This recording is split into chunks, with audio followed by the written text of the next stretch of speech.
Good evening, everybody, and welcome to Take Two Radio. I'm Pam, your host, and with me tonight, of course, I have Dawn, my co-host. Hello, Pam. I almost called you Don. Oh my gosh, I don't know why I was thinking about that Jeannie Cooper thing, and I was like, I wanted to stretch out Dawn, and I accidentally almost said Don. Well, it's okay because you wouldn't be the first Yankee to call me Dawn. Notice I pronounced it correctly for you. Actually, you have to think of it like this. How do you pronounce the word yawn? Y-A-W-N. Yawn. Oh, for goodness sakes. I knew you were going to say that. Well, that analogy's blown all out of the water. Well, yeah, I know. Well, you gotta think of the Southern drawl way. Dawned. It's kind of like a two-syllable word, for Southerners. But anyhow, I'm not going to hold it against you, so we will just move right along. And I don't think I want to ask you how you're doing tonight. Yeah, right? I think we'll just skip it. For some reason, I don't even know why. I was just thinking about, the previous interview, and a lot of times when I think about how I'm going to say your name, and it just Jeannie Cooper popped in my head the way we said that. So I don't know, whatever. Some of our listeners won't understand that. Some of them will because we had that discussion. That's an inside joke between Pam and I, and of course Jean Cooper. So, right. And maybe we'll put it up on our website or something, like stories from behind the scenes of KC Radio. Or bloopers. We could do bloopers. Yeah, exactly. Yeah, that was definitely a blooper. So we will talk off air about this. Well, I certainly hope that you're doing okay in spite of the snafu out of the gate there. But and I hope you're doing good, and I hope all the listeners are doing good tonight. Thank you so much for being here with us. Yes, and Happy New Year to one and all. I hope it's a blessed and happy and healthy and safe New Year for you. Boy, I can't talk today. No, you can't. Well, Happy New Year to everyone, and we certainly hope it's off to a great start because our show is definitely off to a great start. This is our first show of 2013. Yay. Welcome, January, and welcome to Take Two Radio. It almost seems surreal, It just seems like we should still be in 2012, but that's like any other year when you go on to the next year, too. Yes, very much so. I mean, I don't know about you, but 2012 just kind of is like this big blur to me now. It's right. It seems like just 2 weeks ago it was Halloween, and then we got to Thanksgiving, and it didn't ever slow down. And I was telling someone yesterday that I've seen more Christmas decorations still up on New Year's. Usually by New Year's around in my area, a lot of people have taken theirs down. But I think people just can't get their heads around how quickly the season went by, and so they barely really had time to enjoy their decks, and they're still up for that reason, I'm sure. So either that, or I hate to think it's a lot of procrastinators out there, but it could be a little bit of both. Yeah. But yeah, I'm excited for 2013. We have got a great year ahead at Take Two Radio. Great things coming down the pipes for all the listeners and fans, and we kick off the show tonight with a very, very special guest. Did you forget her name? I did not. I was going to let you carry it from there. See, I'm not the one having pronunciation issues, but since you gave me the lead, I will take it. Tonight, we have a very, very special guest. We have a pre-recorded, I'll go ahead and preface that, a pre-recorded interview with Fran Drescher that we did a few weeks back. She was, we're just still blown away that we had the opportunity to have her on the show.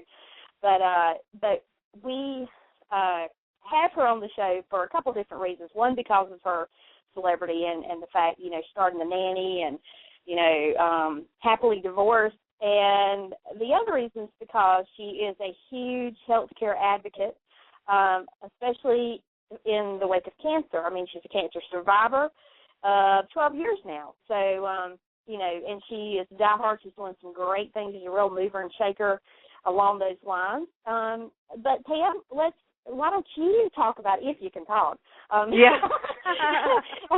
I'll just give you a little time to regroup and kind of get yourself.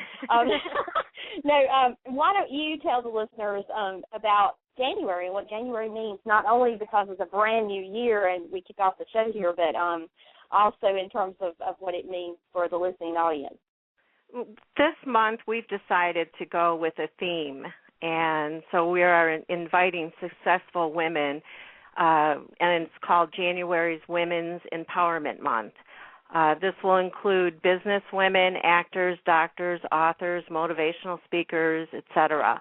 We want to empower women with the knowledge about their minds, bodies, and spirits. And so Fran Drescher, with going through the cancer and everything that she's been through, we thought would be a phenomenal guest to have on to speak about what she's gone through and how it can help women in the world. And I don't want to say too much because of the interview. You'll get the gist of it, but we hope that you enjoy this and you join us for each show that we have during the month of January. I do have to preface that with we do have some guests that are not for the actual Women's Empowerment Month, but the majority of them will be. Yeah, very much so. And I just want to add a couple things that we actually didn't touch on in the interview for the fans and the listeners. A lot of people may not know that Fran she's won all kinds of awards for her work and her service in the area of wellness and fitness and health. And she's a recipient of the John Wayne Institute Women of Achievement Award, the Gilder Award, the City of Hope Woman of the Year Award, the Hebrew University Humanitarian Award, and the Albert Einstein College of Medicine Spirit of Achievement Award, among many others. And another thing, and I did not know this until recently about her, I knew this about her, but she's the president and visionary of the Cancer Schmancer Movement, and she was instrumental in getting the United States' first Gynecological Cancer Education and Awareness Act passed into law, and is now working with the Center for Disease Control and Prevention to use the appropriated funds to best reach all women. And she's also been appointed to the distinguished position of Special Envoy for Women's Health Issues by the U.S. State Department. And she'll be using her international celebrity to speak to women globally in emerging third world countries in the Middle East and Eastern Europe. And wow, she is really, like I said, she's a real mover and shaker in the world of cancer education and prevention. So we're just so excited to kick off our series with her. She's just a dynamic person, and you will see very shortly during the interview just how how passionate she is about this. Right, exactly. And she's another hero in my book. Oh, yeah. Definitely. With my mom dying of breast cancer and various family members on both sides of my family, it's high up there in what I want to do to help the world and help ourselves, and even if it's just by donating to cancer research or bringing shows like this to our listeners, because it's not just women, of course, it's everybody that can get cancer. So I'm very blessed and very grateful that she went ahead and did this interview with us. Now, normally our shows are live, but Fran is in the middle of filming for Happily Divorced, so she was generous enough to give us about 30 minutes or so as she drove to the studio to start filming for that day to talk to us about all of this and her book, Cancer Schmancer. So if you have anything else to say, go ahead. Otherwise, we'll go ahead and start the show. Actually, no. I think the interview, let the interview speak for itself. I think listeners are in for a real treat. I think so, too.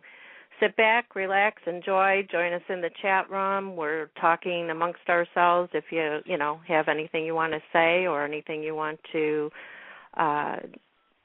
recommend, or a person you want to recommend for January Women's Empowerment Month, feel free to do so. And with that, I'm going to go ahead and start the interview. We're very delighted to have you on our show today. It marks the kickoff of our Women's Empowerment Month series that we're going to have in January, and that's when the show will be on then. We'll air it in January. So thanks. We invited you so you can discuss your book, Cancer Schmancer, and your journey through it, and maybe help a lot of women out there. Sure.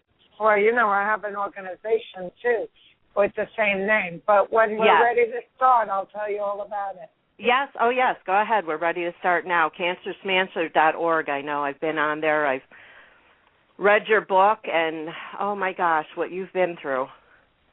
Well, bad things happen to good people, and no one leaves this planet unscathed. So this is true. I think what you do with it, how you grow through it, and what becomes of you as a result is what makes all the difference. And every life experience, good or bad, is an opportunity to grow and learn and become a better human being and gain insight and be grateful. Exactly. Now, I'd like you to maybe discuss the 9 doctors plus that you had to go through. I mean, it just amazes me that you had to go through all of that, and it breaks my heart at the same time, because if that one last doctor didn't, diagnose you and give you that DNC, you may never have known that you had the cancer until it was too late.